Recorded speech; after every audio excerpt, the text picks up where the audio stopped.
Welcome to our examination of the life cycles of churches, and particularly to the life cycle of Christ Presbyterian Church in High Point, North Carolina.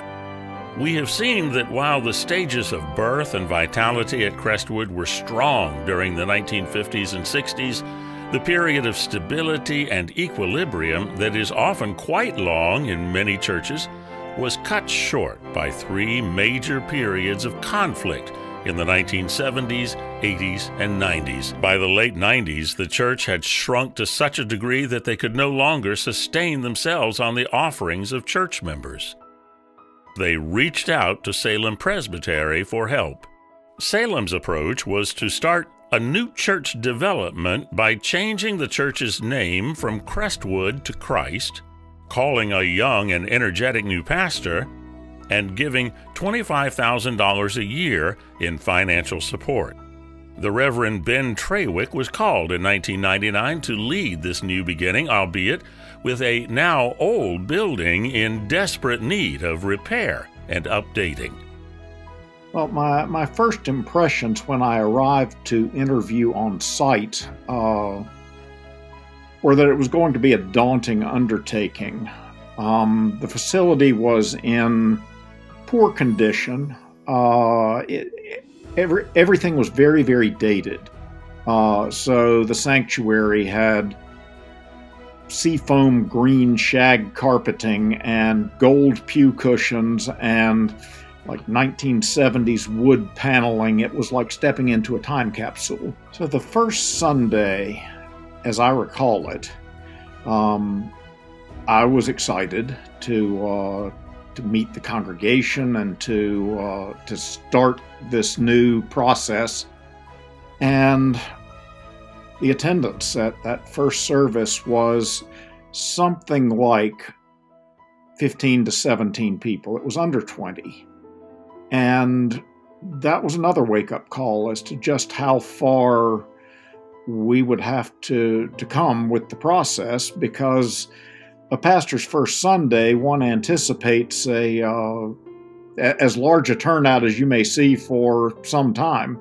Afterward, I was almost at the point of tears. It was just a discouraging day. The very first thing we did was to begin to pull together plans for a thoroughgoing renovation of the facility. Paint, carpet, some architectural alterations to make it feel more open, more inviting, more welcoming, and more current. By 2002, progress had been made. From that initial Sunday of fewer than 20 people, we grew to have a sustained, regular Sunday morning attendance of 50 to 60.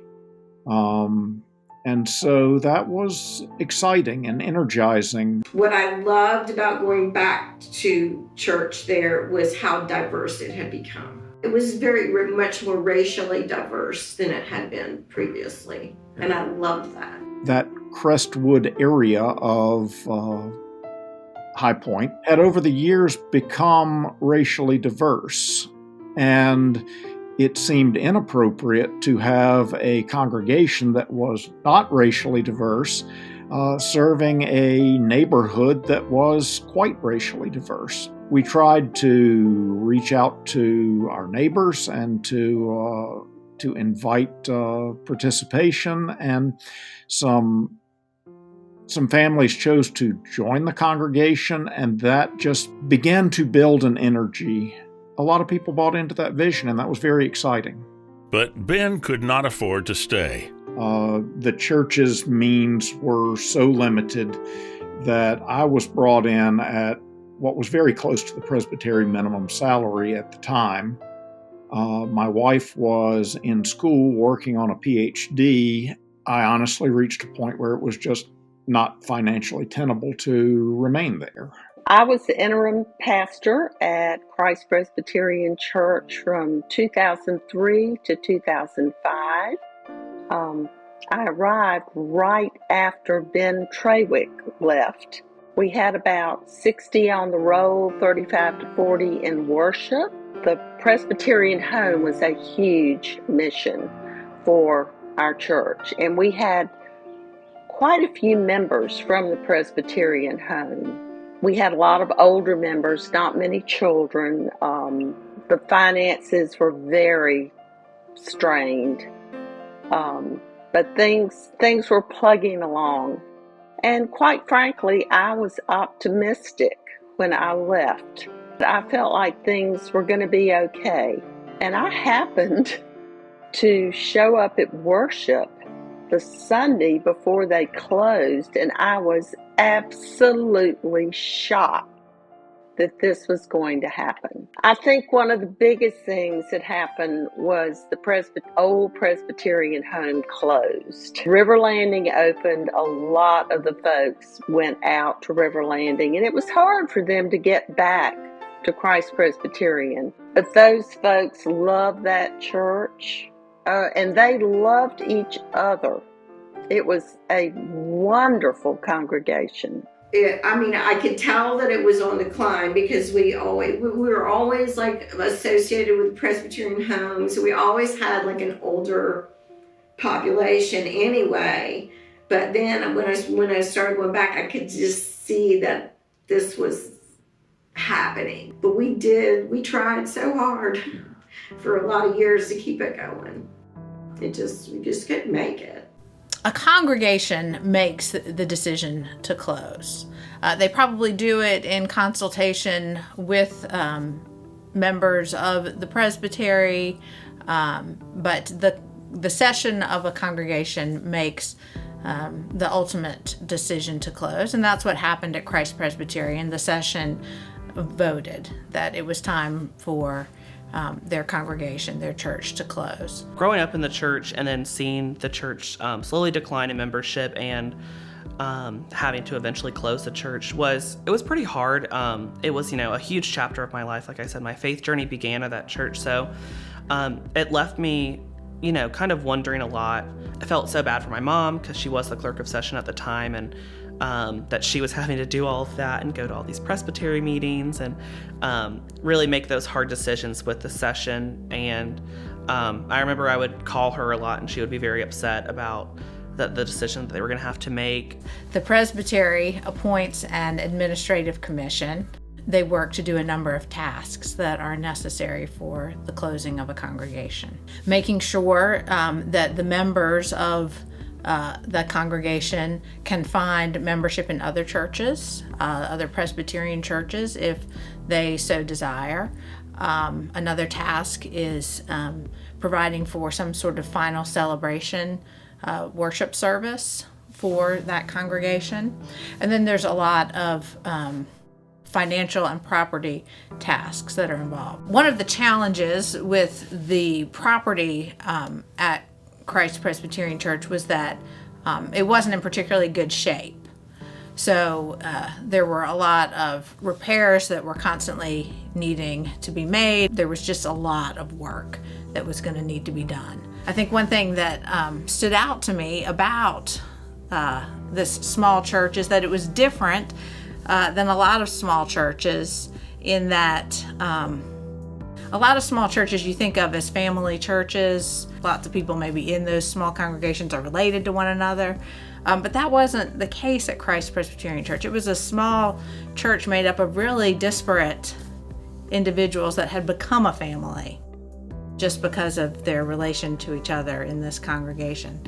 And so I think there was a lot of grief, as their numbers dwindled, but as they still were so connected to each other. I'm very proud of my mom and my father for doing that and making those hard decisions. And really, our church, even though we weren't happy that we wouldn't be meeting together as one anymore, we knew it was the right decision for one another.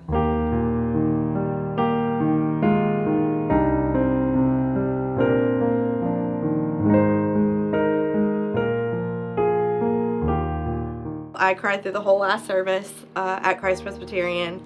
We all did. It was final. It felt so final. But on the other hand, we had I had become so close with all of the church members that I knew it wasn't goodbye. It was, it was more of just a closing of a chapter. But it was sad.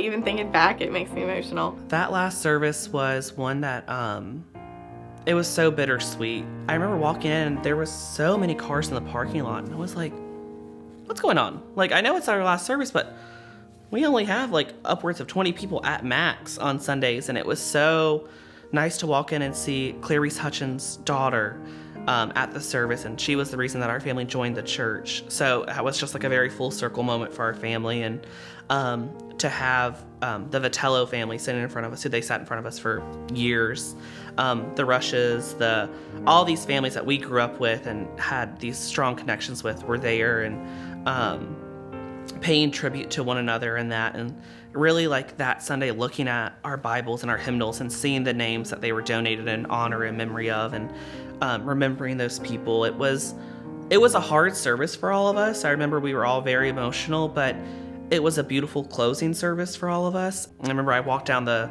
education hallway and looked at the Sunday school room that I was first taught in, and looked at the nursery that I would help keep. And it was just a bittersweet moment, but I knew that it was a moment that would help us all grow in our faith. It's hard to drive by it still and see that we're not going there on Sundays anymore.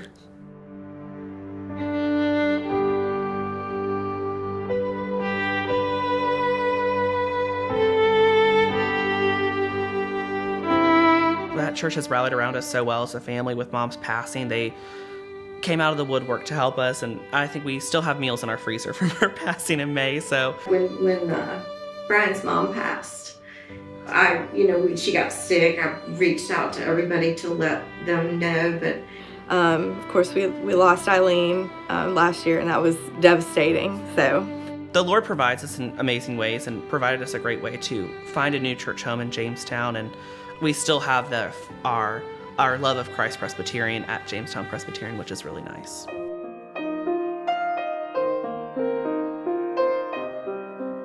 So about 2 or 3 years ago, Salem Presbytery decided that it was time to sell the property.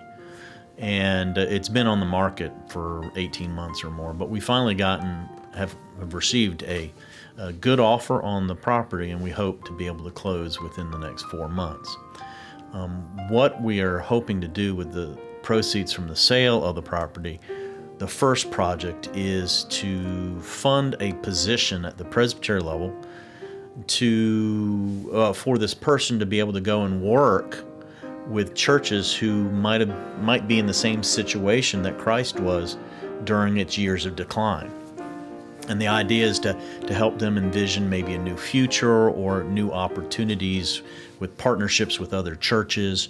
But this person's primary job will be going in and helping these churches who are at risk, shall we say. This person is going to be focused on the churches that were in similar situations as Christ, with the hopes of bringing a resurrection.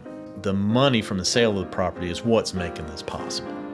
And so I really do see that part of the legacy of the folks of Crestwood and Christ Presbyterian is this investing into the future possibilities of other churches.